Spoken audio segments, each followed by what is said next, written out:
What's up, everybody? Welcome to the Stay Faithful podcast, the Power Hour edition. I am your host, Ty Alston, and joining me is David McNair and Bryant Cope, my partners in crime. How you doing tonight, guys? Good. You know, the worst thing that's happened to me today is one of my the arrows in one of my older earrings that left the chat at work. Like, okay, I was going, where did that go? But then I took a good look at it, and my threads were wore out. I mean, they were older. So it's time for a new set anyway. Yeah. All righty. Brian Cope joining us on a Monday night. What's up, brother? How you feeling? How you doing? I'm just really thankful I have the day off. Able to join you guys tonight. It's not every Monday night. Hopefully the schedule will change soon, and things will loosen up. But I appreciate you having me as always.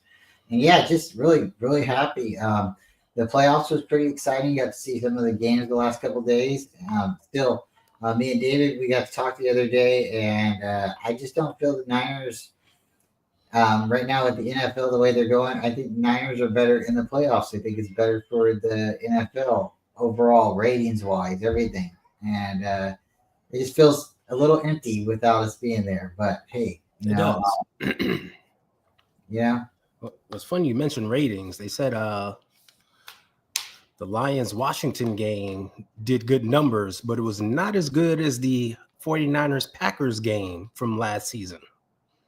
We actually did better numbers. So, the 49ers are a big draw. We're good for TV.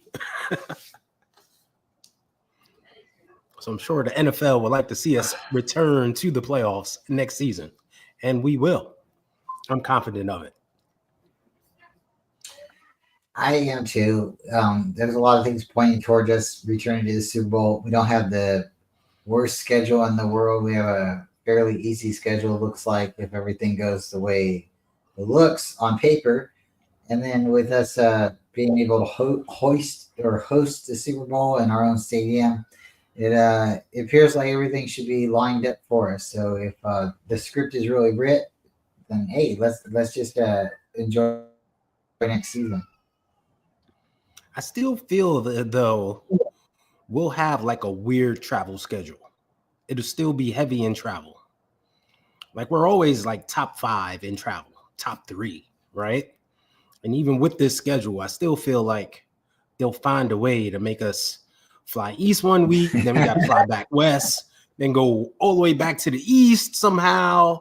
And there's chatter, rumors. I know it's just, in the social media world, but it's been being put into the ether that we'll be playing in London next year. Okay, so I was going to say it's more like this. Like we'll play like the Seattle Seahawks on a Monday night, and then on Sunday we'll be playing in Germany. Right? I can see that happening. Yeah, that's the way the NFL does us. Like, and we'll be playing like Seattle in Seattle. Like it won't even, it's they just love to make us travel. So even with the 4th place schedule and all that good stuff, they will find a way to make it difficult for us. It just is what it is. Well, if it isn't easy, then everybody would be there, right? So we do have to, we have to rise above it, and we have to take what we get. I think with everybody coming back healthy, and hopefully they make some additions, some improvements to some key issues that we've been struggling for years at and screaming, we need to address this issue. I think the Niners will be okay. I really truly think we will be. Same here. I'm confident in the front office. I think they did very well last season, with the draft and bringing in some free agents. Some didn't work out, but some did very well. Not just free agents, but trades as well. Guys like Malik Collins and Jordan Elliott. I thought they played well, and the rookies were darn good. It's good to see just rookies play because we normally never don't see them get on the field. So I think they'll continue that. Yeah. That's the truth. You normally don't see rookies play. And it's like with the 11th pick, I've been asked many times, what do you want with that pick? Well, Trent Williams ain't getting younger. So that personally, that's the direction I would go. I'm not in the 49ers brass. But I honestly think they will go D-line with that pick because we might have an opportunity to get a game changer at the 11th pick. If someone falls, you know how teams are. Yeah. Oh, we need a QB. Then four teams will take a QB that aren't expected to take a QB. And that means like 2 or 3 guys fall, right? Yeah. So hey there, Jess. Yeah, and hey, we Jess, know how. Monday. And it's funny you mentioned that. There's been some QBs that have been declaring for the draft, and we know how the build up to the draft goes. All of a sudden, these guys have their pro days. They're at the combine. They run this amount, and they can throw 70 yards down the field. And all of a sudden, their stock just starts rising. And all of a sudden, they're the hottest thing in the draft.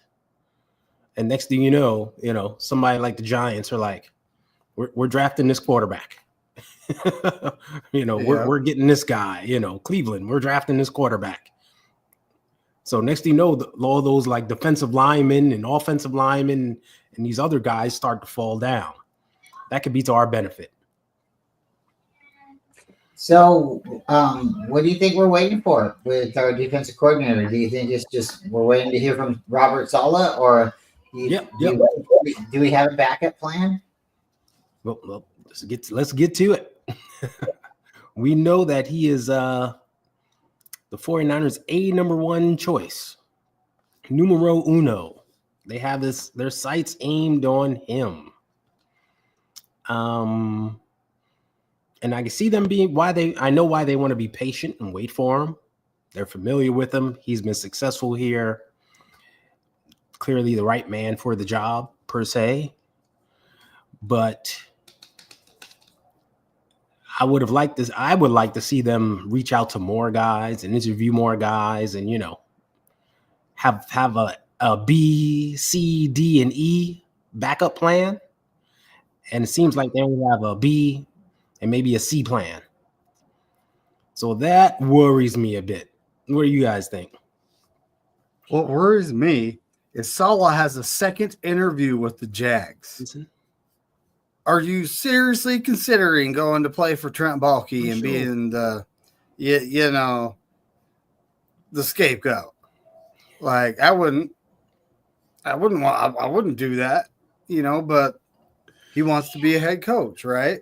And Trent Baalke, I'm sure he doesn't like the 49ers. So he's like, yeah, I know they want this guy. So I'm going to schedule a second interview with him. That way more guys are off the board and they have less to choose from. But, Deshae Townsend is now available, though. That was the Lions. What was it? The Lions defensive backs coach or something? Yep.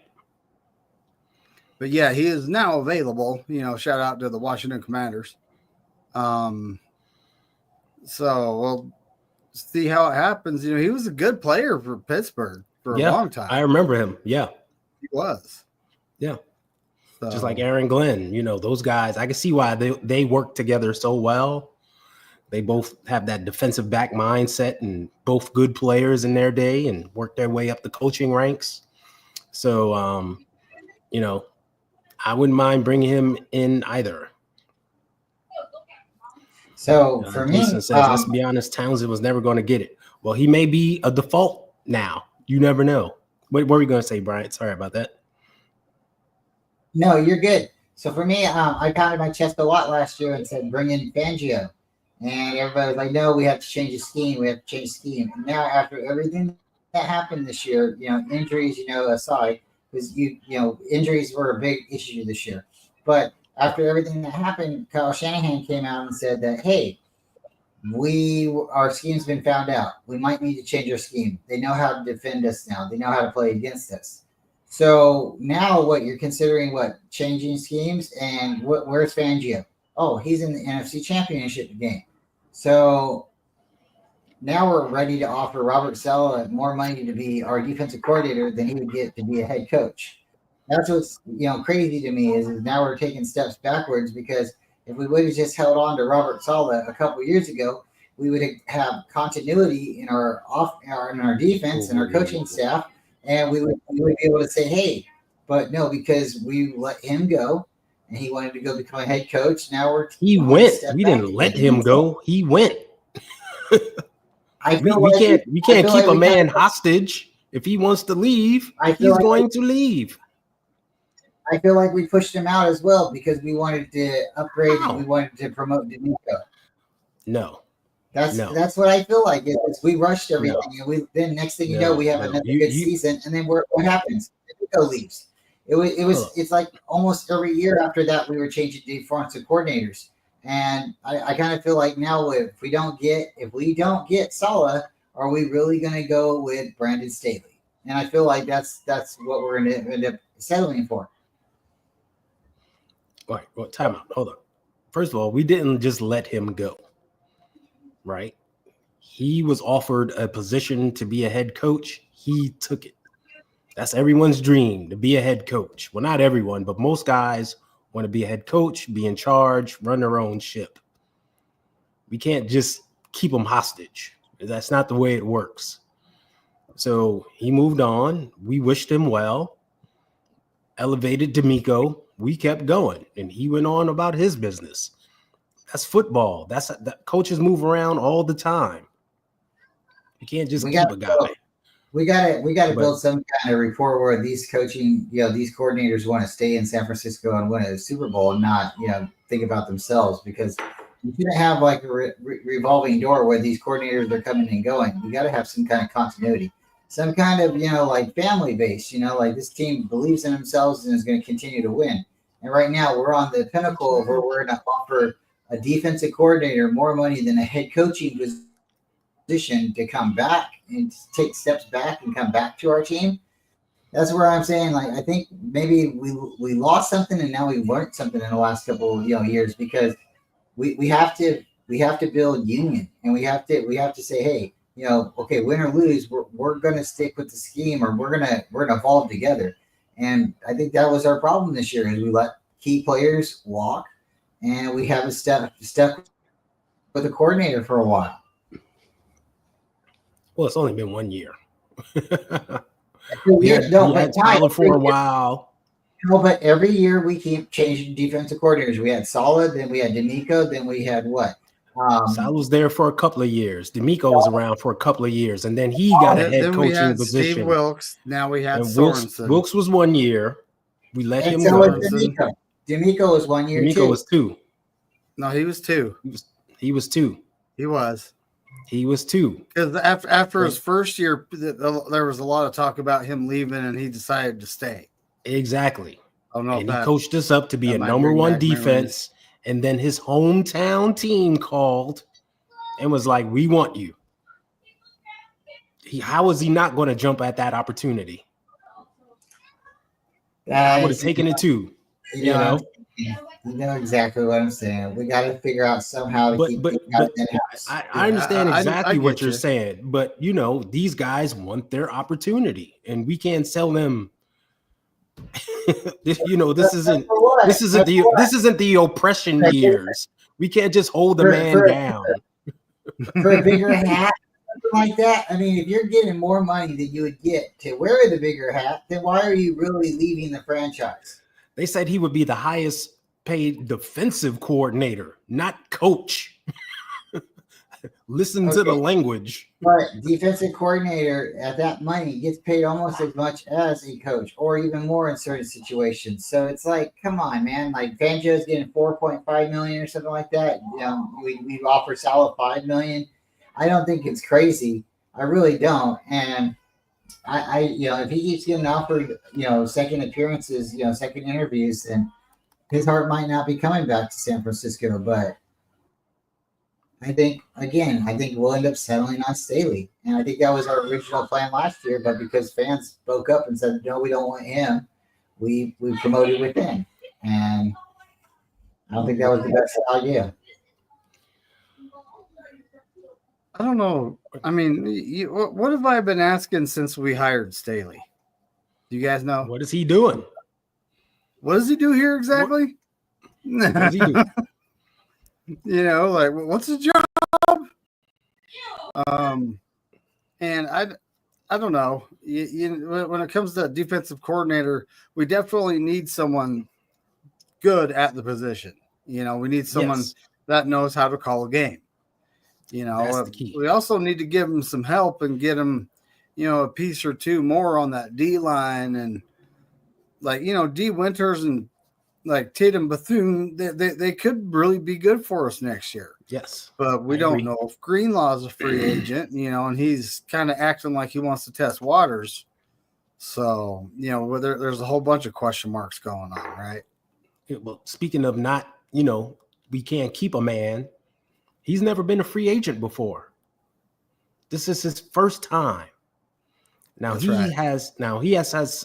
has suffered 2 injuries now that has caused him to miss an entire season. Remember, he was gone basically all of 2020. He was one of the guys that got hurt in that Detroit game, week 1. We talked about that game, David, where everybody started dropping like flies. He was one of them. And we saw what happened in the Super Bowl. He basically missed this entire season. So he himself could be thinking, man, my legs ain't exactly right. This could be my last hurrah. Maybe I need to get paid to secure my future. That goes into it. So he might want to jump ship just for the money. We can't keep a man if that's what he wants to do. So we got to rely on these young guys. Wait, who asked me about my dog? Someone asked you about his name is Luna. Somebody asked me what's my dog. Steve-O. I should have known it was Steve-O. Yep. Her name is Luna. Look at his picture right there too. I know. What is that?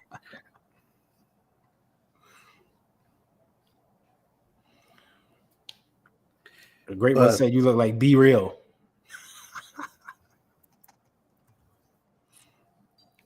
Wow. Well, I just decided to put the 49ers beanie. I was actually struggling with which one because I have like 1, 2, 3, 4. I have like 5 49ers beanies. I don't have one for every day of the week, folks. I need 2 more. Okay. So I'm working on that. Yeah. But Brian, aside from DC, we still don't have a special teams coordinator. Or is that Nick Sorensen? Is it just done? Is it a done deal? What do you guys think about that? Well, they said that they were going to promote him, and then they said they weren't. They said they wanted to retain him somehow on the coaching staff because they liked how he was able to pump up the team. But just because you really like a guy doesn't mean you need to keep him in house. And I mean, I don't know. Sometimes that doesn't break up the morale and everything. So I don't know. Are we really going to retain him as a cheerleader, an in-house cheerleader, or as far as special teams goes? I mean, a lot of people question Jake Moody because he missed some crucial kicks. He also got hurt. Then the punter got hurt, and it's really weird when your punter gets hurt, who also holds the football for you to kick. Yep. There was a lot of things, and then rushing your kicker back when you're having success with a couple different kickers. You're like, but see, that's the whole thing too. People don't remember Jake Moody got hurt, then the next kicker got hurt, then the next kicker started doing okay, right? And then it was like, wait, do we hold Jake Moody out? Do we bring him back in? Maybe we rush the guy back in from injury. It's just one of those things. And then with the whole new situation with special teams, the way the rules are and stuff, this was just a really weird year to begin with. But and then everybody's mad about the Super Bowl, and him missing kicks in the Super Bowl as well. And he didn't miss one; it was blocked. Huge difference. Well, you can put pig, lipstick on a pig, but you can still call it at the end of the day, it's a pig, right?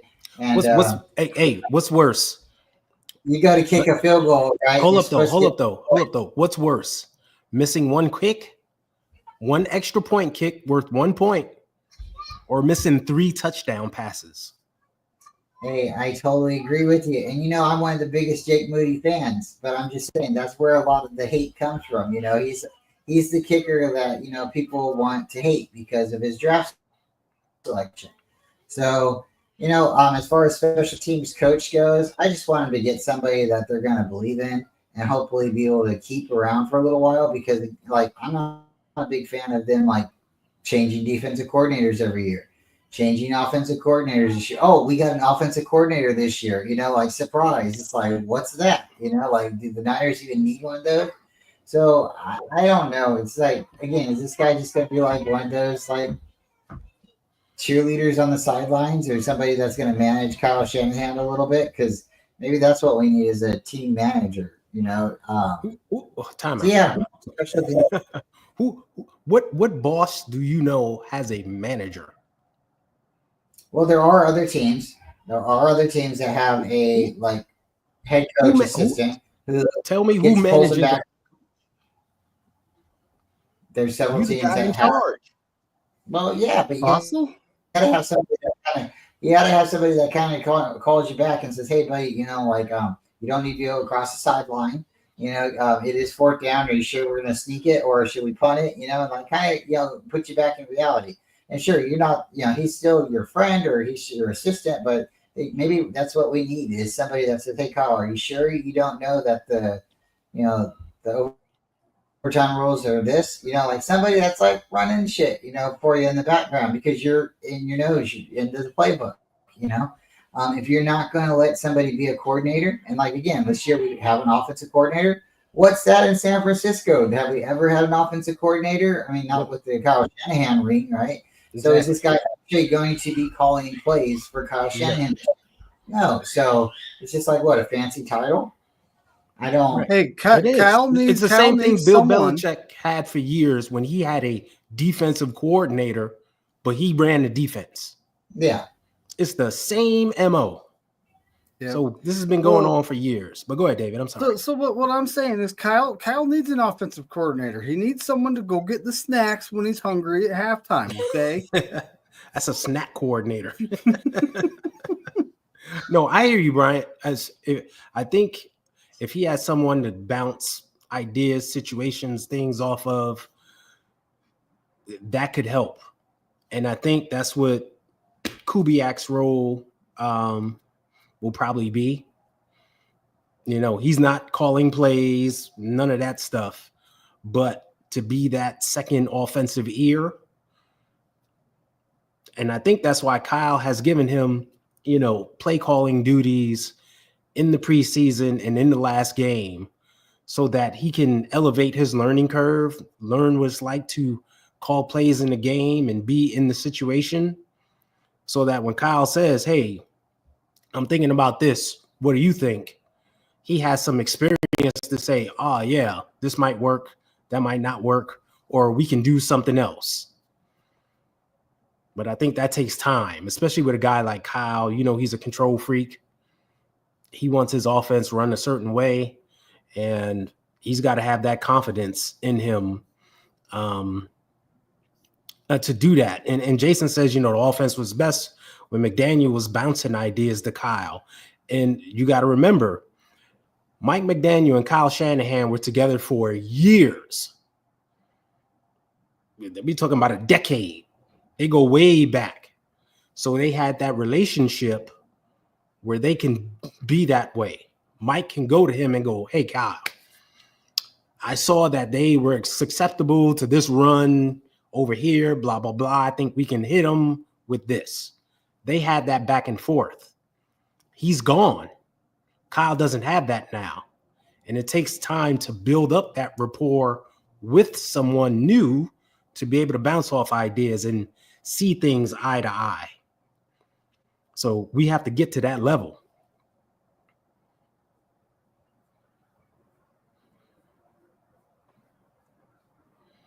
Well, he hasn't. Oh. So, we're at the point. Who have they interviewed? What is the long list? So it's really like a list of 3. It's I'm talking for DC. Townsend. Yeah. And then they meet with Ulbrich, who just accepted a job in Atlanta, correct? I believe they probably called and touched base with him. I don't know if they had an official interview, but he did just accept the job in Atlanta. Yeah. So, I think it's just Saleh and Townsend. You can correct 100% take the correction. You know, it's like, that may be it, unless they've done something behind the scenes that we don't know about, which is weird because most teams are like announcing we've interviewed such and such for the such and such position, and we've done this. You know how we are. You know how we are. They interviewed the guy from college for a position. Why wouldn't you announce something else? And so then it's definitely strange. So it's like, it's kind of like, you know, back when the ship was leaky and we had Jim Harbaugh and that one guy that Saleh for some reason is interviewing with Trent Baalke, you know, that it would have been all over the place. Oh, we're thinking about this. Oh, we're thinking about that. We'd have like 20 names thrown at us right now. But they could have literally talked to several different guys, just gauging interest, and we'll never hear about it. Right. You know, that's true. So, and I honestly think it's a Jed York policy from what happened with Harbaugh and Baalke, and then the stuff leaked to the news media. We all remember that, right? Yeah. I remember. So I do. I think it's a policy through Jed York. He wants them to be tight-lipped. Well, there's John Lynch as well, because remember when John first was hired, he said no more leaks. That was his number one thing. No more leaks. And that's why guys like Mike Florio are mad at the 49ers because they don't leak anymore. He doesn't get all that info like he used to get. So now he just goes online and you know, goes on his show and makes stuff up.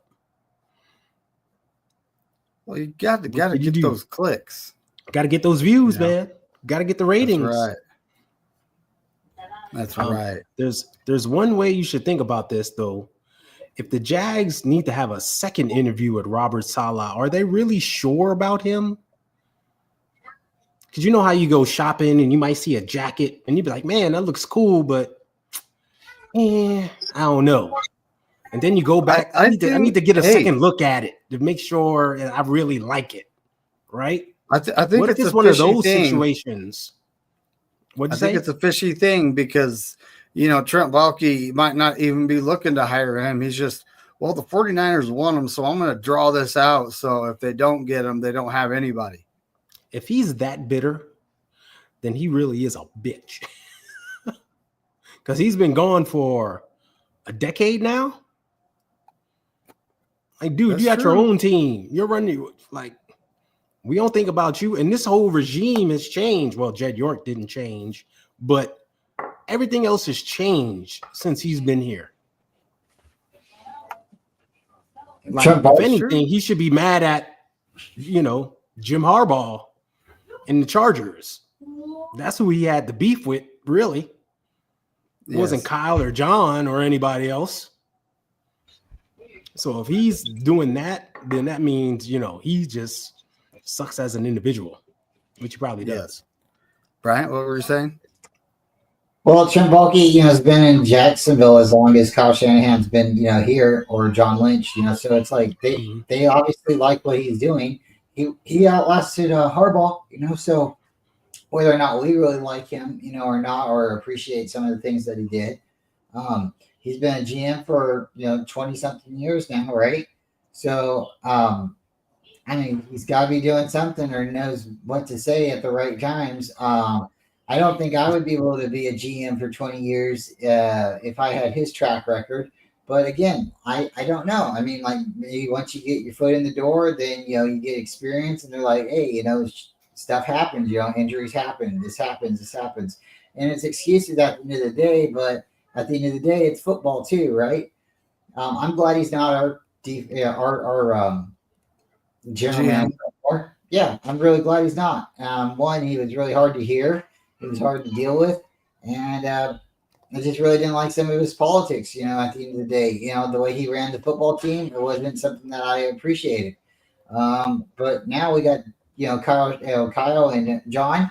And honestly, John never ran for president. That's somebody I wouldn't mind voting for. He's got that face. He's got that, he makes you feel good. He's kind of like, you believe in the kind of guy, So like, yeah, I really like John and Lynch being together. John Lynch and Kyle Shanahan being together. Now we just got to win a championship, right? Well, again, injuries happen and things like that happen, but it goes back to what I was trying to say is we got to keep some continuity together. We got to keep some of these coordinators here more than 2 years.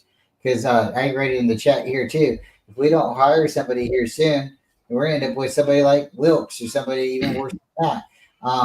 It's Wilkes funny. Is a very good coordinator, though. Wilkes wasn't bad. He wasn't bad, right? But did the fans like him? Fuck the fans. Give him a chance. The fans think we need to hold everyone to 0. Exactly. Sure. Right? Am I right? Sure. Right? Sure, I agree. But that's one of those things that happen, right?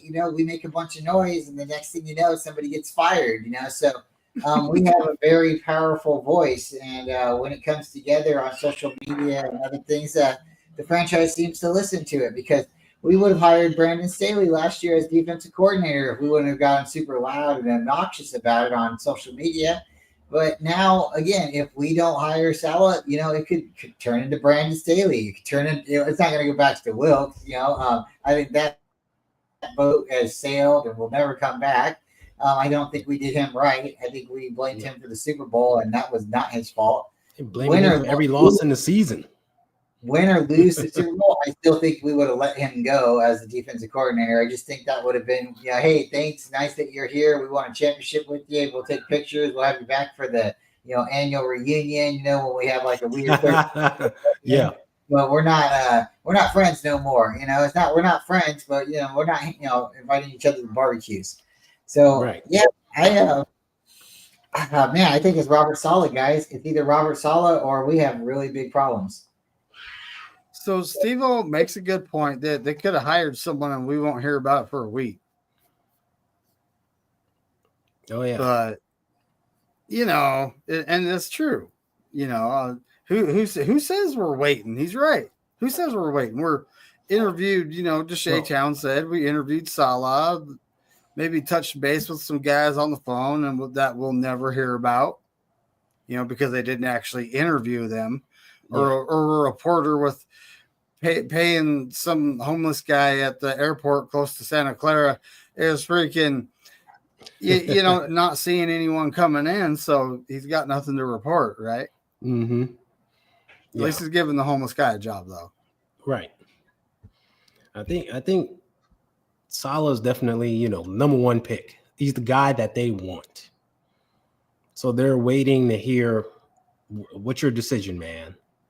Are you going to take a job somewhere else or are you coming here? We'll wait for you. I think they're taking that approach. And I'm just hoping in the meantime, they're doing their due diligence in the background to find somebody else. And they got a list. And hopefully they've been contacting people. Hey, we're interested. We want to know, are you interested to come in? All that good stuff. Because that's what I mean. Like, hey, I really want to take you to the dance, Robert. If you're ready, you're willing, I'm going to take you, right? I want it to be just more than a dance. I want it could be us forever, right? And then you're calling up Maria or you're calling up Ashley after that and saying, hey, if you're available, I kind of want to know if you're available, but I don't want to make any promises because I don't know if I'm available. How can you say that? Wait, I'm waiting for Robert over here. Like, come on. Like, come on, Brian. Come on, Brian. You did it back in the day. Oh, you did it back in the day. You was like, hey, girl, it's me and you at the dance. Let's make it happen. Say, I don't know. It's going to be me and you. You go down the hall. You make 1765. You make a turn, and then you're like, hey, yo, me and you at the dance. Be ready. This is true. You get your backups. Great. But I'm look at what the Jags did last year. They were supposed to be better than the year before, and they were just horrible. Right. So it's like, Saleh, do you want to go to a project and build a team around, Sunshine, his hair and his sister, girlfriend, or whatever he's got going on there? Lawrence is a good quarterback there, David. Hair or no hair, he's one of the best. He's going to be good. He just has to have a community behind him, a team that believes in him, and they had it. They truly had it, but they've fallen apart a couple of times because of what? Is it because of Trent Baalke, or is it because of injuries? He took a couple brutal hits this year too. He got injured. Yeah. The NFL needs to take some more precaution on some of these quarterbacks and stop favoring some of them over others. Especially some of them that don't wear the color red. Or the Chiefs uniform. Imagine that. These imaginary hits. Yeah. Right? We'll see if that ever happens. Hey, Sin. Was it being a DC as a fallback if he fails again as a head coach? Well, yeah. We've seen that plenty of times throughout the history of the NFL, right? A coordinator goes on, becomes a head coach. It doesn't work out. Turns out that the guy is a better coordinator than head coach. It has happened so many times in the NFL.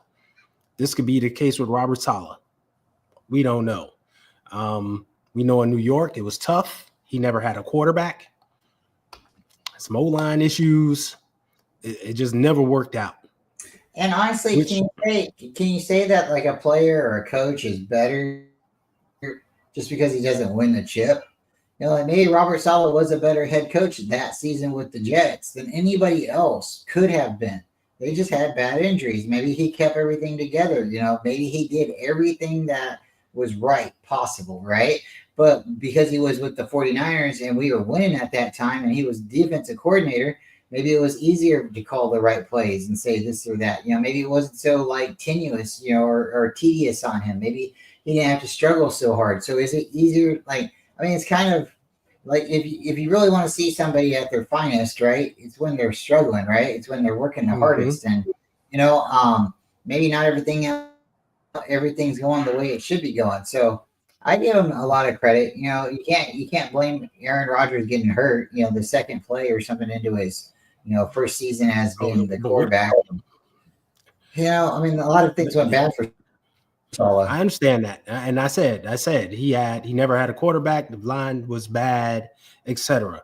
This season, when they started out, all the pieces were in place and he got thrown under the bus. Now, that's not his fault. And I'm sure other teams know that. That's why he has head coaching opportunities lined up still. But, in thinking of the Jaguars, I'm just thinking of this logically. Their hopes and dreams are on Sunshine.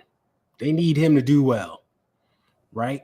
If I'm them, I'm bringing in an offensive guy. Someone who knows offense, someone who can work with a quarterback so they can build him up to be the best he can be to help lead this team. I think that would be the best solution as opposed to bringing in a defensive guy.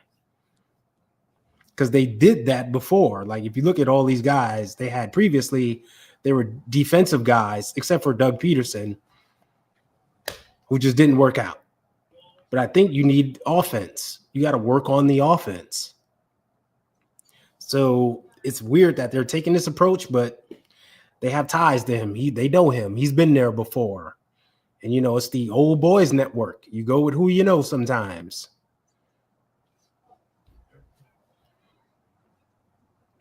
Would you take him if the Niners? Would you accept him? Would you be happy if the Niners traded for him for quarterback?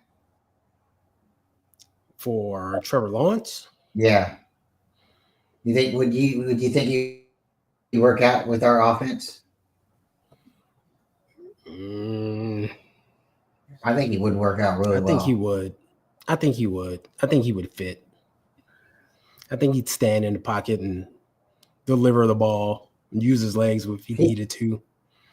Yeah, he's mobile. He's really mobile, but I think he's really accurate, and I think he's he would do exactly what Kyle wanted to do. I'm just thinking him with exactly doing what Kyle wants him to do, and with our weapons, getting them the ball. I think he'd do well. I don't see the Jags letting him go though, but I mean, they gave him that contract for a reason. They want him around. They clearly believe in him.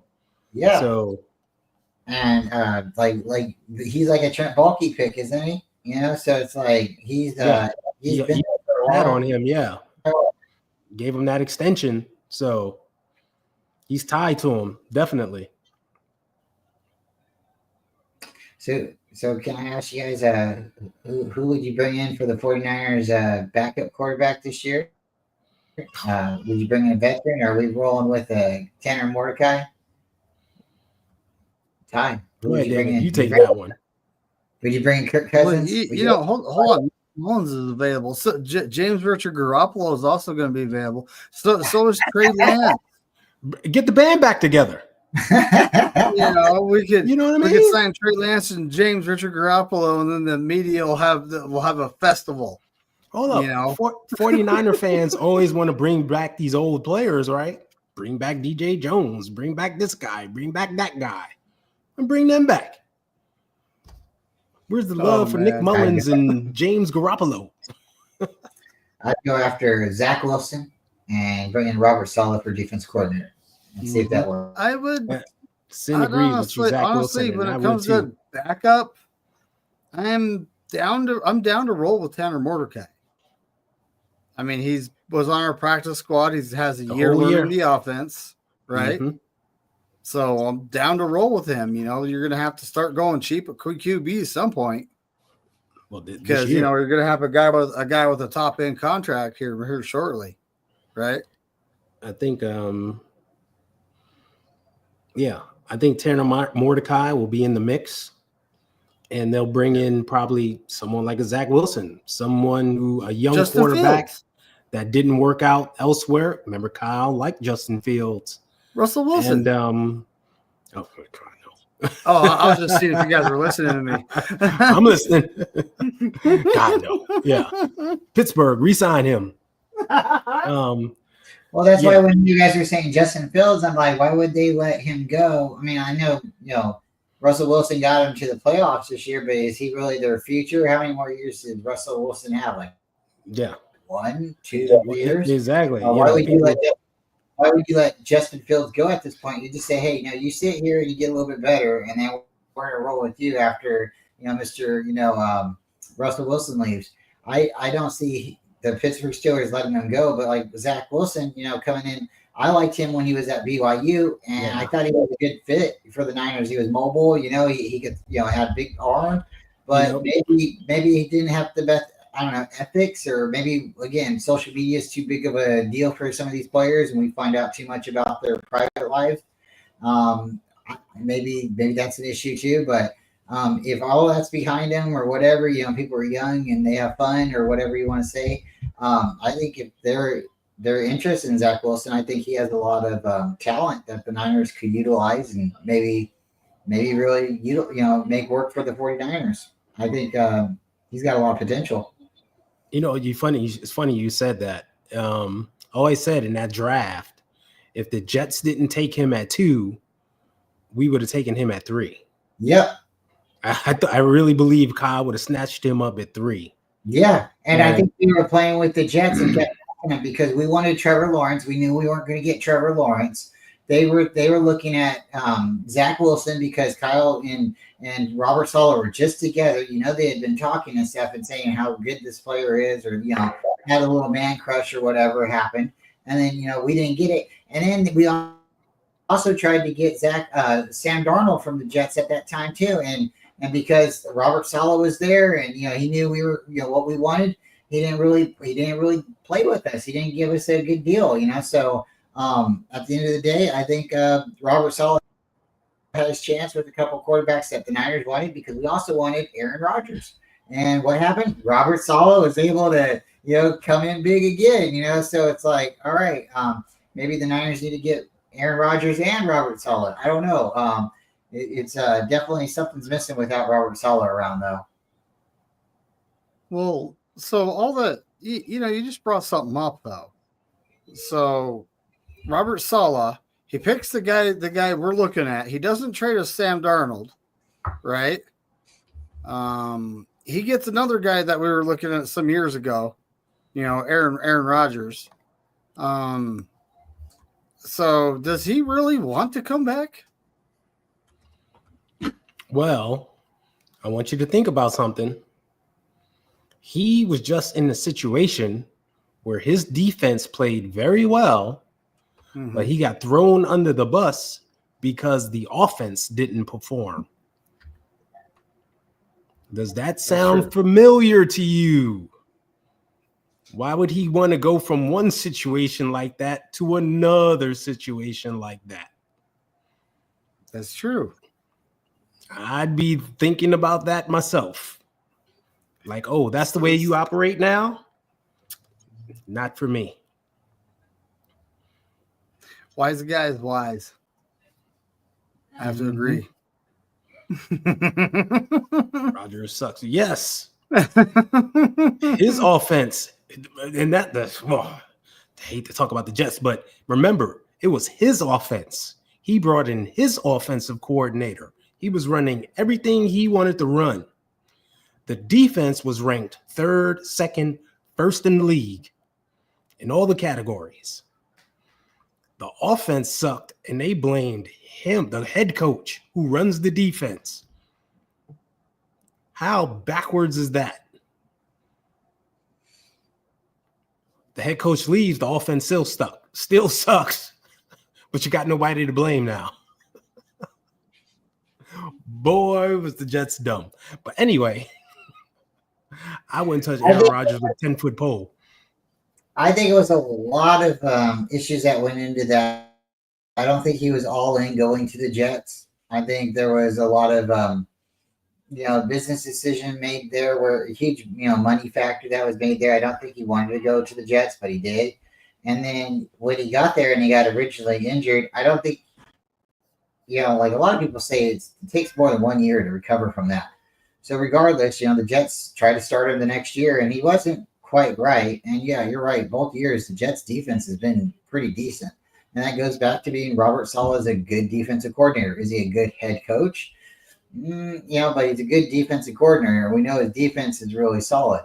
So, when you have somebody, who's more political and more opinionated and, more of a star of the NFL than almost the NFL itself, Aaron Rodgers gets his opinion out there on Pat McAfee show, and he doesn't care what he says. He doesn't care what people know about him either. And if you don't like his girlfriend, then that's fine. You don't like his parents, that's okay. People don't care. He has what he has, and he knows what he is. So to say he sucks, well, maybe he sucks, but I think he's probably better than the quarterback we have right now. I think the injuries that our quarterback keeps sustaining isn't something that Rodgers is sustaining. I think if we would have traded for Aaron Rodgers several years ago, we would have several Super Bowls. Right now, we're sitting there waiting and thinking, oh, what could have been? And, this might be Robert Rodgers last year, but this, it's something fun to think about. But yeah, if I could trade Rodgers for Purdy, I would automatically do it right away. I would. Whether or not Shanahan and him go on, I'm not saying that. But I would trade up the quarterbacks. Okay, but time out here. I've heard you say that our roster is old. It is old. We need to get younger. But you just talked about trading for a 42-year-old quarterback who had a terrible year. Yeah. Because how does that work in your brain? We need to get younger, but you want to trade for a guy and he'll be one of the oldest guys in the league. Yeah. Coming off a terrible year. Yep. How does that make us younger or better? Last year when our season started, we were one of the older rosters. We've been one of the older rosters in the league. We have more than 34-year-old. fallacy. No, it's not. We have more than 34-year-old players on our roster than any other team. We also, Wait, say that again? We have a lot of players that are older than 34 years old. How many? Our team. How many? I believe it was 8. I believe it was 8 at the time. And that's more than any other team. 8 out of 53? 8. All the other players are about 30 years old. that we have one that's a lie. That's a lie. The core of our team is 27 and under. We went through this earlier in the season. It's not true. It is true what I'm saying. We have one of the older rosters in the league. We're going to look this up one day. We're going to go through the list and look up the ages. You are off base, my friend. No, I'm not. So going through just what I'm saying, we have one of the older rosters in the league. And if we would have went with this mentality a couple of years ago and traded for somebody like Tom Brady, who was at his age, at the end of his career, winning Super Bowls, or if we would have done this before that, let's go with Peyton Manning, who was at the end of his career, still winning Super Bowls. We were going to do this when we had Kaepernick, but we chose not to do this. We were going to do this with Tom Brady, but we signed, Jimmy Garoppolo. We've been trying to do this for a while, and we were trying to do this with Kirk Cousins. We've been trying to get a veteran quarterback. So it's not about having an old quarterback. It's about having the right quarterback. So when I say, hey, let's go after a veteran quarterback, somebody like Aaron Rodgers, who he's been trying to get to the 49ers. The Packers wouldn't let him come to the 49ers. So now we're at this point where we're like saying, hey, is there a possibility? If there's a possibility and the guy can stand in the pocket and get the ball to Ayuk or Debo or McCaffrey, who are supposed to be our playmakers, or Kittle, let's let it happen. When I'm saying why would we trade him over Brock Purdy? Because Brock Purdy keeps having shoulder and elbow injuries. If this guy is, cheap, then yeah, cheap is great, right? But the guy keeps getting injured and it's the same injury, then we do need to look into something. And the only reason I'm saying Aaron Rodgers, who has been injured in the past, is this is now 3 years from his original, or 2 years from his injury. I think this is something that we should maybe potentially look at, especially if he's considering to take a hometown deal. But we can't pay the farm for an old quarterback either. I'm just saying, hey, why not? You're saying hometown deal. Aaron Rodgers has always commanded max dollars. Think about that. I mean, he was getting what, 50 million? You know what I'm saying? He's from Chico. He wants to 49ers. We could let him wear number 8. Steve Young could let him sign off on it. Steve Young ain't letting him do nothing.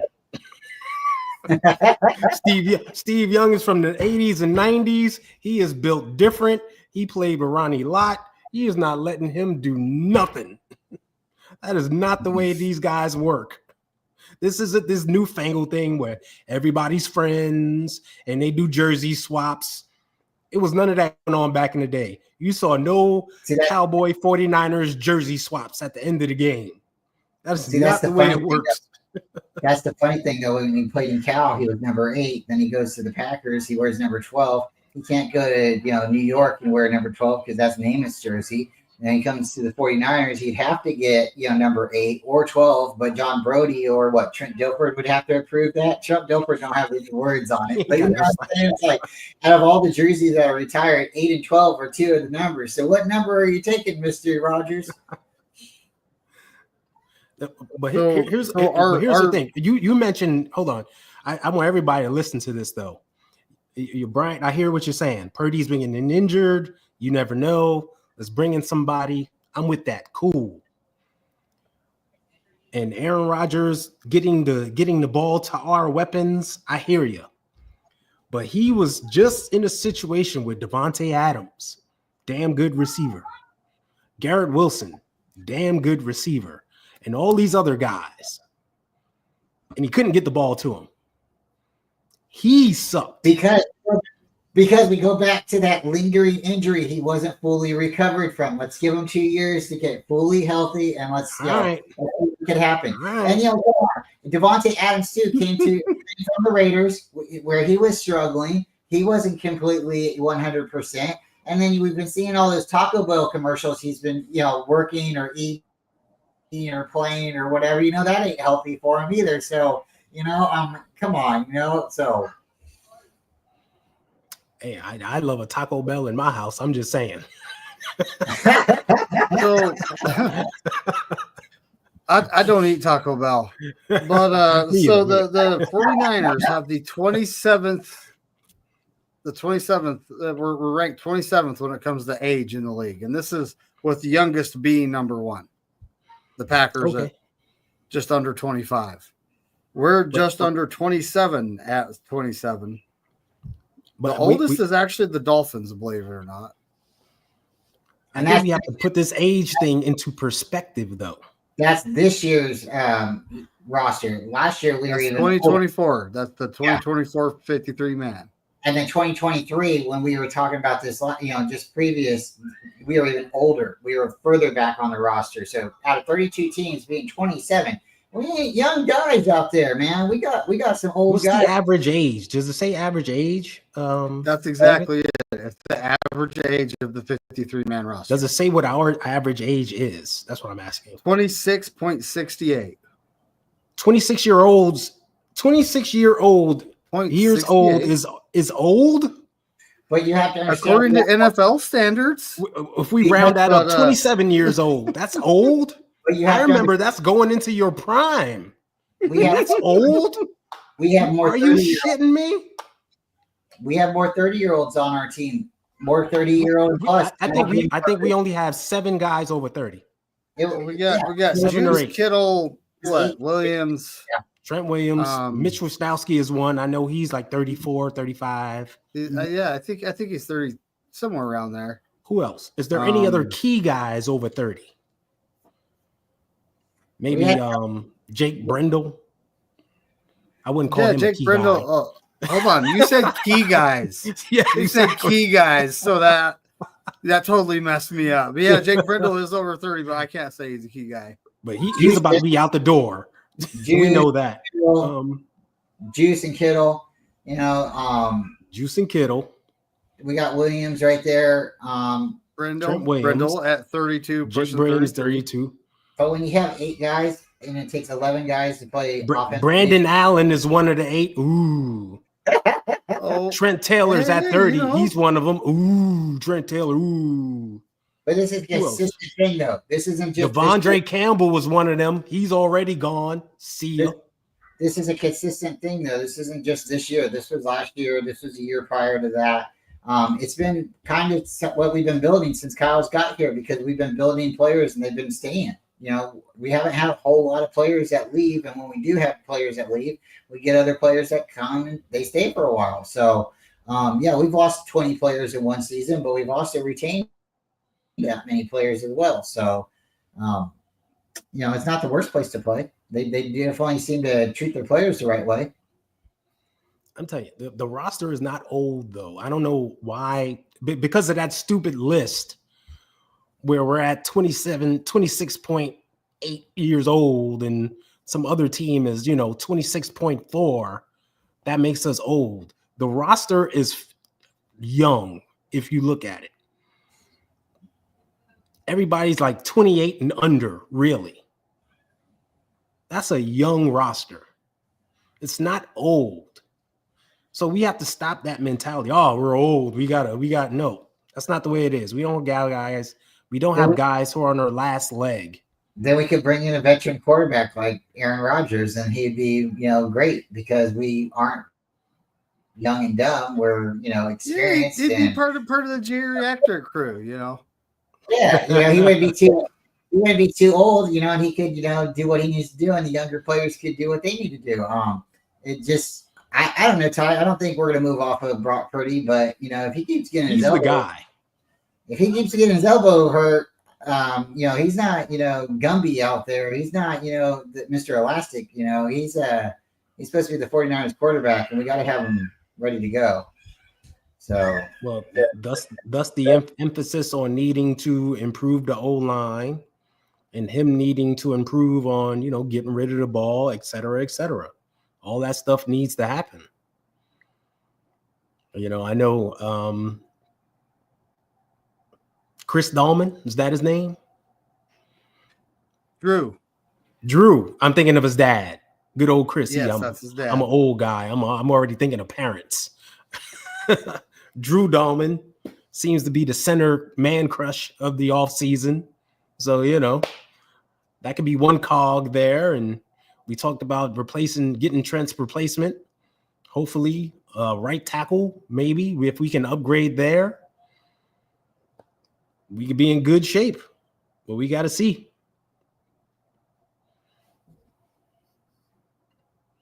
Never know. You never know. Papa J says bringing in Aaron Rodgers does not mean you're bringing in Yoda. Very true. So I asked David the other day on the show if he was the 49ers general manager, or the Kyle Shanahan, who would he draft with the 49ers overall pick? And I'd like to ask you that as well, Mr. Ty. If you had the power, it's not who you want. It's well, it is. It's really who would you draft if you had the power. Me and David kind of came to the same conclusion. So, who are you looking? What does the Niners do with their number one draft pick this year? Well, at 11, I'm going offensive lineman. Right, we're finally in a position where we're high in the draft to get one of these guys that are highly touted, one of these 4 or 5 year seniors that have solidified their position and have been there. It's time to get one of these guys to solidify that. Go ahead. That's what you want. Mm-hmm. What are the Niners going to do? Well, he asked me what would I do. The question was, what would I do if I had the power? So that's what I'm saying. Before you answer, what the Niners do, the Niners are going to select a punter. That's what they're going to do. we all know it's coming.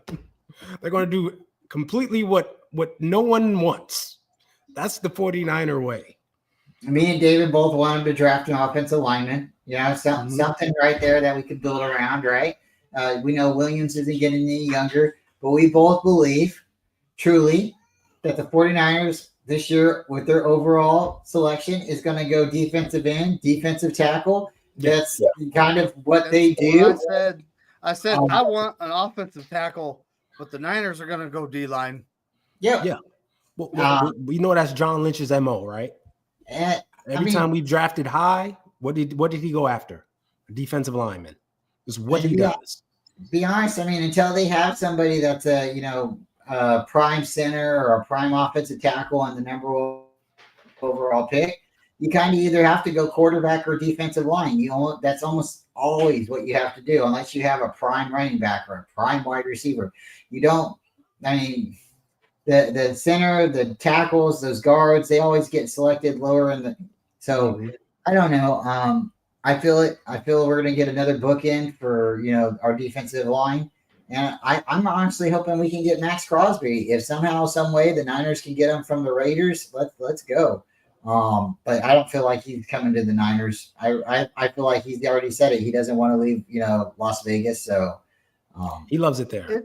He really does. Things change, but things can happen. That you never know. Was like and plus, Diamador, Lenore going. Well, I would like. Well, remember, this guy. Yeah, remember it was talked about at the trade deadline or something earlier in the season as well, that we should go out and get him, etc., because the Raiders were tanking. They aren't going anywhere, and he deserves better, etc. And he would just be awesome opposite Bosa. We'd have 2 bookend every down, defensive ends out there. So that's been in ether for a minute. If that could work in some magical spellbinding way, hey, I'd be all for it. I can't see any 49er fans saying no to that. Seriously. Sprinkle in Gross Matos and Leonard Floyd with Crosby and Bosa, and that's a formidable group of defensive ends. Exactly. Now you could just use Leonard Floyd in pass rush situations, what he's better at, instead of playing every down, right? You kick Crosby inside or Bosa. They're good enough to be inside. Now you got 3 legit pass rushers out there at one time. Leave one of the big guys up there, the 2 gap, take up, 2 guys at once. Evan Anderson, yeah. That'd be awesome. Exactly. He's a big body. That'd be awesome. So, that's our wish list. but we'll just have to see what happens. We'll just have to see. You just never know. If the best running back in the draft falls to 11, I'm kidding. I'm kidding. We still have Mason, Garendo, and CMC. I highly doubt that running back's on, high up on the list, right? I'd be very surprised if we retain Mason. Kyle's parents would yell at Kyle if he drafted a running back, number 11. No, remember, we got Mason's CMC on a restricted free agent. He's a restricted free agent. Yeah. Yeah, he's not an unrestricted free agent. Yeah, so we can match any offer. Yeah. So, but I'm sure teams will. What, second, third round tag on him so no other team will touch him? Yeah. Right. I'm sure some teams will covet him, but we'll do that. And remember, we did that with Juwan Jennings a couple of times. Mm-hmm. We threw a second, third round tender on him, and teams are like, that's too high for us. So we got to keep him all these years.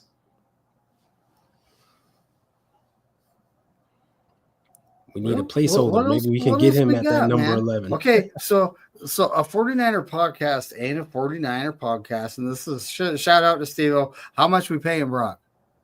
I'm kidding. Don't answer that.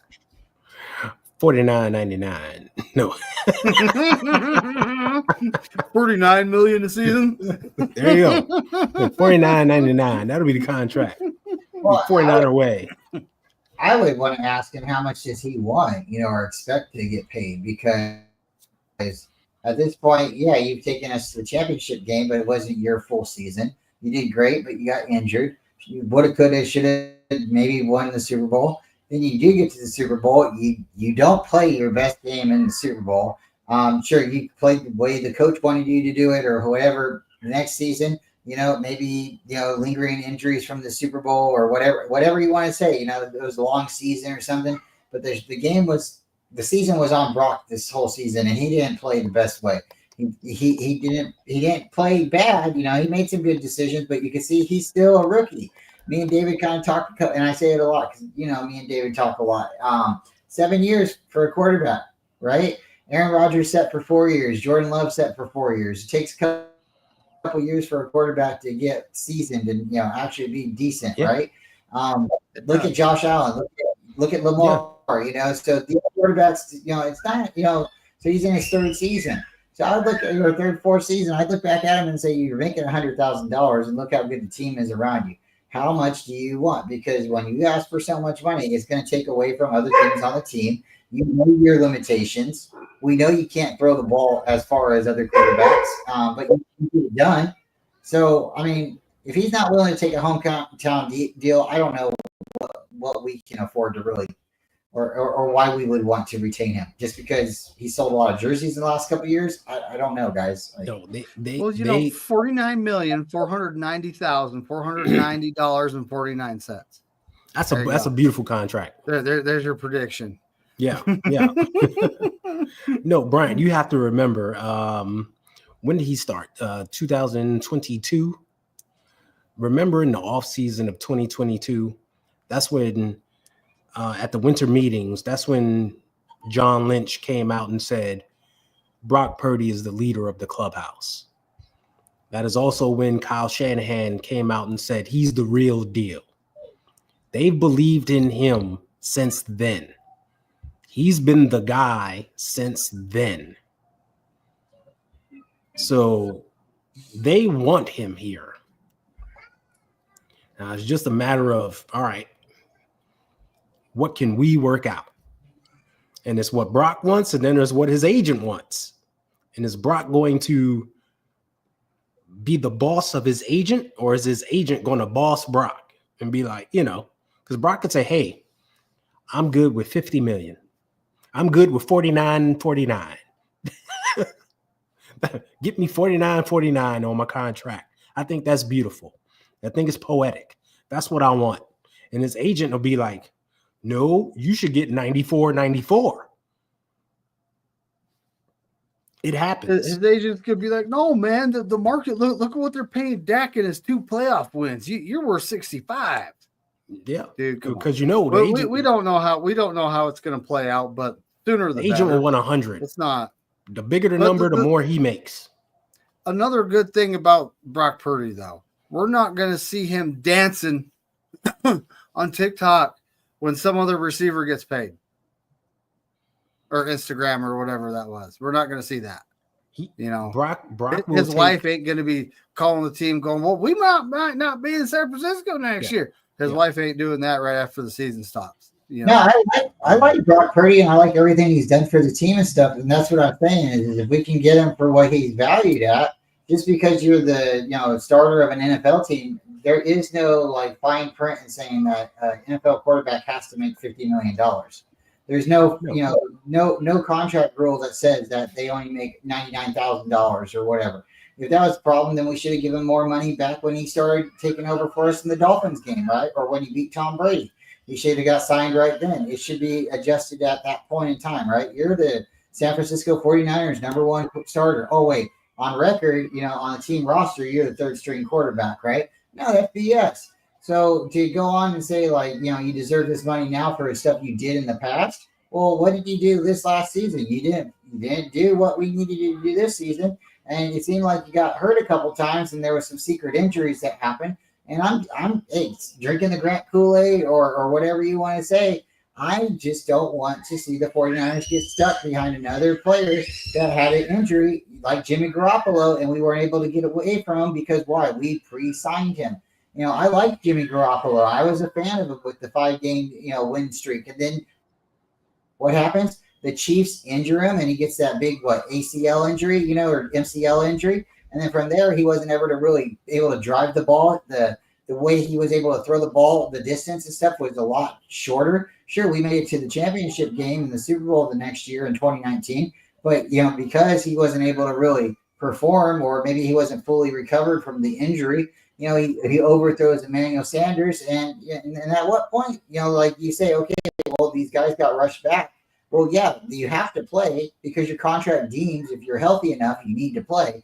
Everybody has injuries during the football season, so you can't say that's the reason you didn't. But that's overall, you weren't 100%, and you were out there trying to be Superman. So we've gotten burnt a couple times with bad contracts, and the Trey Lance thing, like him or love him or hate him or whatever you want, we rushed off of him, maybe picked the wrong guy, whatever you want to say.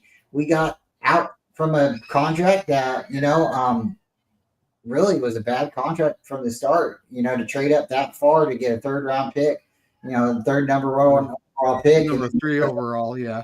And then to cripple the team. This contract ain't bad. No, but honestly, with that one.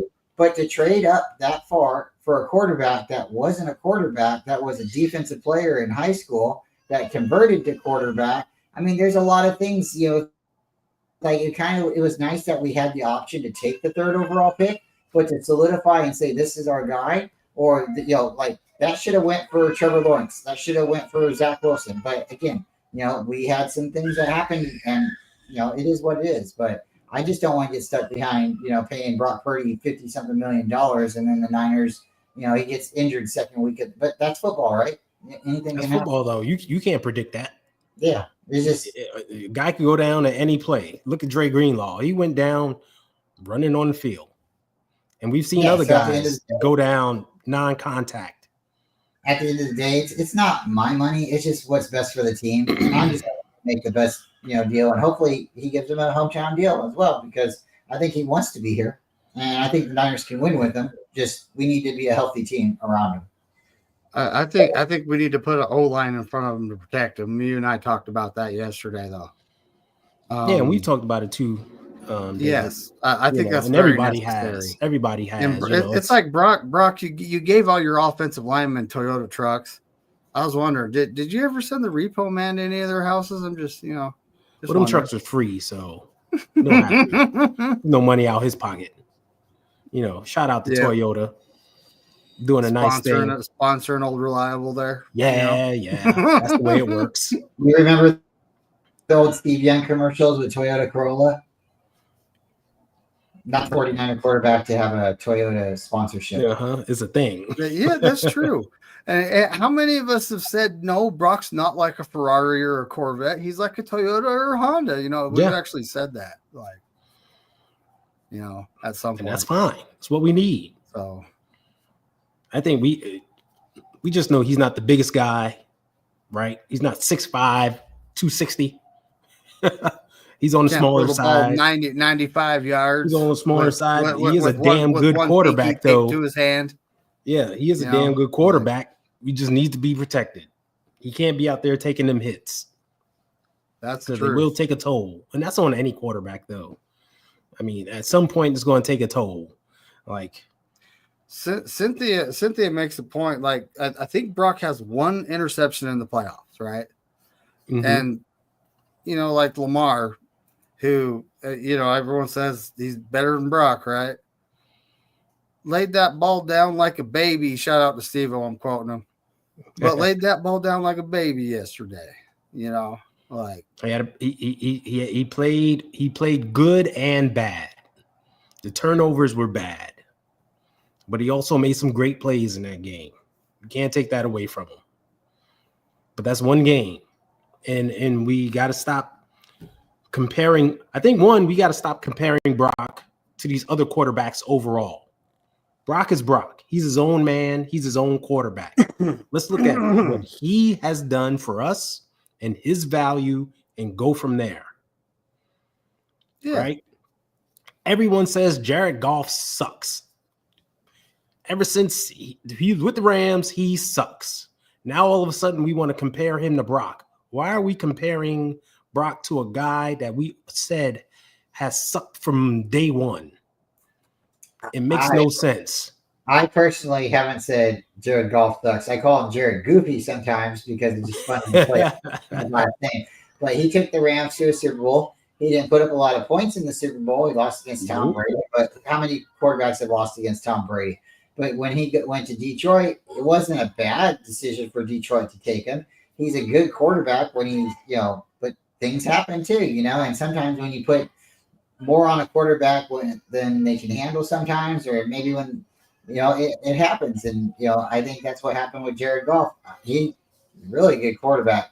But, yeah, some people said he sucked. And I think that also goes, with LA, because a lot of people consider LA a sucky team, right? But look where they were at just the other day, right? So, it's a little weird, huh? The turnovers knocked him out of the playoffs, same as Goff. Hey, that's true. Same thing. That's true. Hey, the same turnovers Goff did, is the same turnovers Brock did when we played the Lions. Turnovers kill you. We all know you win the turnover battle, you win the game. Yeah, they didn't football. Kick our ass though. They did. That was BS. We know that. We lost by 2 field goals. That was BS. Yeah. This whole season was weird because of our injuries, the holdouts of 2 major players, and then again to have 2 of your vital. You got 3 people on special teams, right? We don't care about your returners. We just care about the kicker, the punter, and the long snapper. And when the 2 of the kickers, the punter and kicker get hurt, that ain't right. You change the rules for the special teams. That ain't right. And then, like we just said, you have 2 major players, get major holdout, then they get injured, good significant players in the season. So, Super Bowl hangover, yeah, it happened to us. We should be back next year. We should definitely be making a lot of noise. Look at our schedule. And, if anything, Niners are hosting a Super Bowl next year. We might be that team there too. We know that's true. You know what? You want to hear another interesting fact? This guy ain't on our team. I would like him on our team. Max Crosby has 0 guaranteed dollars moving forward, and is under contract until 2026. Yep. Whoa! That changes the dynamic of things. So because it could happen. You never know, right? Yeah, we know Parag and they like to manipulate things. So he could be brought over. He could be brought over. Uh-huh. Restructure his contract, give him some guaranteed money. Exactly.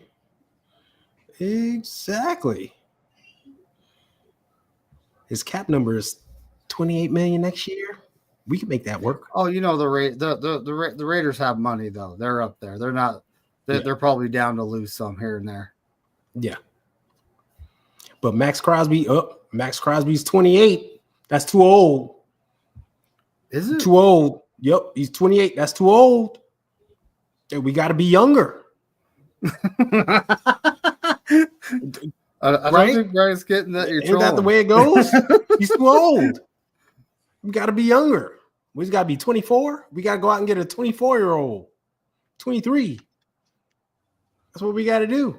We can't be going out and get these old guys. Yeah, we got to be like Bill Belichick. If she ain't 23, 24, what am I doing? Exactly. Oh, we got to go. Shout out to Bill Belichick.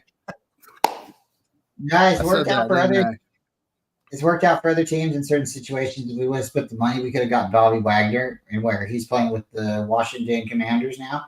We would have spent the money, you seen what the Chiefs did with Tyreek Hill. They let him go, and the Chiefs still went to Super Bowls. We could let Debo go. We could do certain things and capitalize from it. But right now, we're trying to keep that continuity together, right? And that's why I'm trying to make a point is we're trying to keep these players together to win a Super Bowl, but we're not holding the coaching staff together long enough to win a Super Bowl. So it's like you got a bunch of different bosses every year, but it's the same players, it's the same workers, right? But then we start losing players and workers, and they're like, hey, they just went to a different company. Maybe it's better at that company. And you keep seeing different bosses, so it's not the same team. It's not the same job. It's a different workforce. And that's where, again, I'm trying to say, like, they're holding these players. The Cabo clique is still here. We still got all these players that are trying to win together. Then you need to try to keep this coaching staff together. Yeah, but it's hard. It's hard. You see the coaching carousel that's going around now in the NFL, right? Head coaching positions are open. Coordinator positions are open, and you start plucking guys. You start getting guys, right? It's like, man, I really love the Kyle Shanahan offense. Who do they got there? Oh, they got Clay Kubiak. He knows the offense. He can run it. Hey, Clay, come be my offensive coordinator. I want to run that offense, right? Oh, man, I love their defense. I love what they're running. Who do they got there? Hey, let me interview you. Can you run this defense? Can you run it here? Come work for me. These guys are getting elevated into positions that they wouldn't get here because there's people already in place. So it's hard. It's hard. And, everyone wants a better job opportunity. You can't fault a man for that. You can't. I see other teams doing it. Other teams are holding, their defensive coordinators longer. They're offering them, better money. The money isn't put against. Are they getting head coaching positions? There's definitely other coaches out there that have been head coaches that went back down to being defensive coordinators. Yes, and they're staying at the franchises that they're at right now because they're getting good money to stay there, and they're not getting coaching offers elsewhere. That's not necessarily true. Steve Spagnuolo. Yes, it's true. Thank you, Spagnuolo. Thank you. There's a lot of coaches, just like what David said, that are out there that could be getting it. And somebody like even Steve Wilkes, who was a head coach that went down, or look at the new, what is it? The Washington Commanders coach, and Cliff Kingsbury. Yeah, there's several coaches out there that's went back and forth, and you look at it and you're like, okay, so why? It's because of money. And if these teams, these billion-dollar companies, hold somebody, then they can offer them money. The money's not held up by the salary cap. So it's about these coaches wanting to stay where they feel comfortable and want to win. That's why Robbie Gould, right, the 49ers kicker, he wanted to go back to Illinois because his family lived there. His family was in Bay Area. He would have never been like, I want to go back to Chicago. It's about where these guys are comfortable and they're making enough money. They got their family there.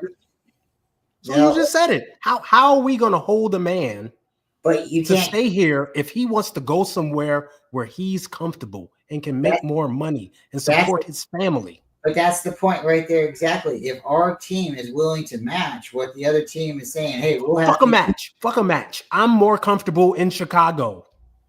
Okay, but that's where my family is. That's your prerogative. What we were saying is exactly. That's that man's prerogative. That's what we were just getting at. The Niners need to do whatever they need to do to hold these coaches. How do you know that? How do you know that? Our coach is leaving and then considering to come back. Because they want more money and they're more comfortable somewhere else. Now we're offering these coaches to come back, Robert Saleh, more money to be a defense. That's one coach. One. One coach. It's the same. You're saying it like we're doing it to everybody because we're in this weird situation. This is the first time we have been able to go back. Okay, we were the only reason we got Steve Wilkes last year is because why? He was the only option that we had, right? The only reason we got Brandon Staley and Nick Sorensen is they were the last options available, right? It's not the reason we kept D'Amico Ryans is because he was the upgrade from Robert Saleh. We would have kept D'Amico Ryans. We promoted him. It wasn't an upgrade. We promoted him. And we only promoted him because we were afraid if we didn't let Robert Saleh go, we were going to lose D'Amico in the same year. So we had to promote D'Amico. We had to say, hey, if we'll give you the defensive coordinator position if you stay. It worked out for us because he turned out to be a good coordinator, right? He's looking out to be a good head coach. But at this point, we got to figure out some way. And if it's all about money, then why aren't the Niners being able to retain these people? Because so if you offer someone $10 million and he says, thanks, but no thanks, I'm more comfortable that way. That's the 49ers' fault that he leaves? Ty, if somebody offered you $10 million, would you walk away from it to go to a? If I had a better opportunity elsewhere, my family's there. Yeah. What's a better opportunity? Time out for a second. Time out. This is your scenario, man. I'm gonna give you a specific situation right now. Charvarius Ward. We can sit down and offer Charvarius Ward $20 million right now. He probably won't take it. Why? Because he's been through some shit. And he's been through some shit and he wants to get out. He wants to be where his family is, where he's more comfortable. Is that our fault? That man wants to go somewhere else? No. You can't just hold a person. You can't just say, hey, we're going to wave this magic wand and the guy's going to stay. That's not the way it works. It's no one's job or no one's, no one can force you to take a position that you don't want.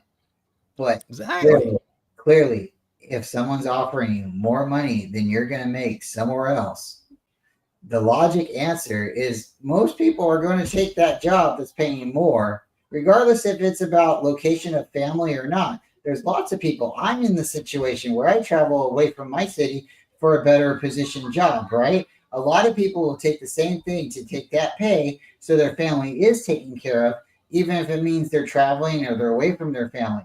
So when we're talking about millions of dollars and you're choosing to take a different job because of what? It's a bigger hat.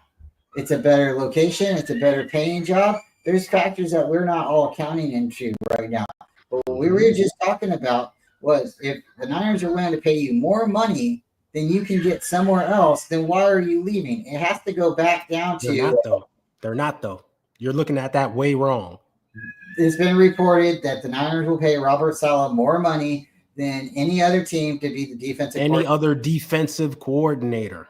So if you not a head coach, you didn't make it as a head coach somewhere, and you can make $5 million for one season, and that looks like it's a pretty good offer, better offer than any other team's willing to give you. But you want to be what? I don't know. I mean, like, it's up to you. You want to wear a bigger hat? You want to have more control? Hey, it's up to you. But the Niners are throwing it out there. So for teams or players or coaches to say, nah, I think I'm going to see what else is out there. What's wrong with San Francisco? Nothing's wrong with San Francisco. We're great. But if a man wants opportunity elsewhere, that's his right. It's Robert Saleh or bust at this point. That's their number one choice. And that's fine too. If you know something is your number one choice and you're willing to wait and hope and hold out for it, then you do that.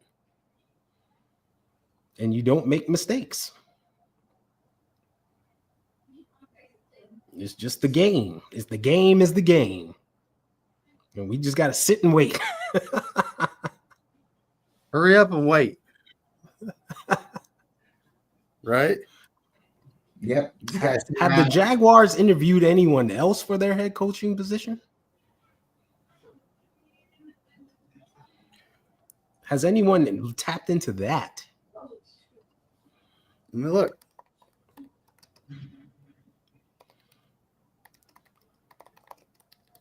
Because that's what we need to know. Like, what's taking them so long?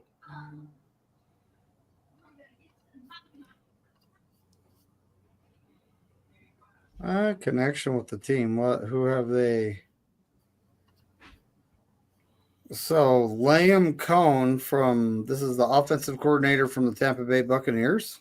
Albert Breer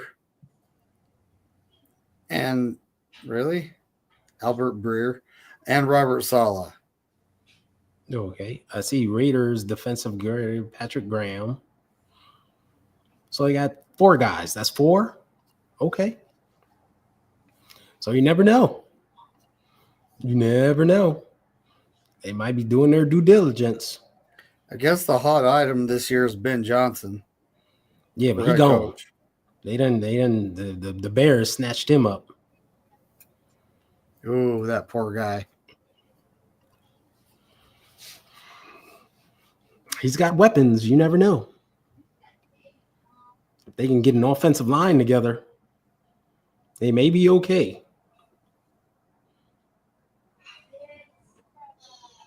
Why didn't the Lions retain Ben Johnson? He wants a better job, right? Everybody wants to have a bigger hat. And that's if you could be the boss and make more money, take that job. See, not everybody wants to be the boss, and some people want to, just go to work and do their job, and if you can go to work and do your job and you can still be professional and, successful, I don't see a problem with that. There's nothing wrong with it. But for people who want a bigger hat, hey, more power to you. Go get that money. And if it doesn't work out for you, then you're going to be like Robert Saleh looking for another job, right? You'll be like Steve Wilkes looking for another job. You'll be like Kyle Shanahan looking for another job, right? It happens. Before he was our head coach, he had been a coordinator for a lot of different teams. He'd been, around for a lot of teams. So, it happens. Sometimes it takes a while for people to find their place, but when a team doesn't have an issue with a salary cap for a head coach or a defensive coordinator, it just doesn't make any sense that you can't keep these people. You're just thinking about it in terms of economics, and there's so much more at play, so much more. Yeah, sometimes people don't like the way the franchise or the stadium smells, or they don't like the food or parking. I get it, but it should be more than just about where you're parking your car at. Hey. All right, fellas, we've been on for a while. We need to get out of here. So we're going to get out of here. But man, Brian, I miss debating with you. It's always fun. We always have fun. You always bring a different angle or a different opinion, Yeah, it's good to have the healthy debate, It's all about the team and what the team, what's best for the team, So Exactly. Hopefully this gets wrapped up sooner rather than later, so we can move on with our lives and start talking about the draft and free agency for real. Yes, because we got some holes to fill and some things to do to get back at it for 2025. There's this tight end from Penn State that kind of hearing things about. Well, there's this punter from University of New Mexico, Albuquerque. I'm hearing good things about. So we're going to talk about that because number 11, telling you, punter or we riot. No, but that's our time. Everybody in the chat, thanks for tuning in. Love the debate. I see you guys going at it. It's always fun. What do you guys have going on this week?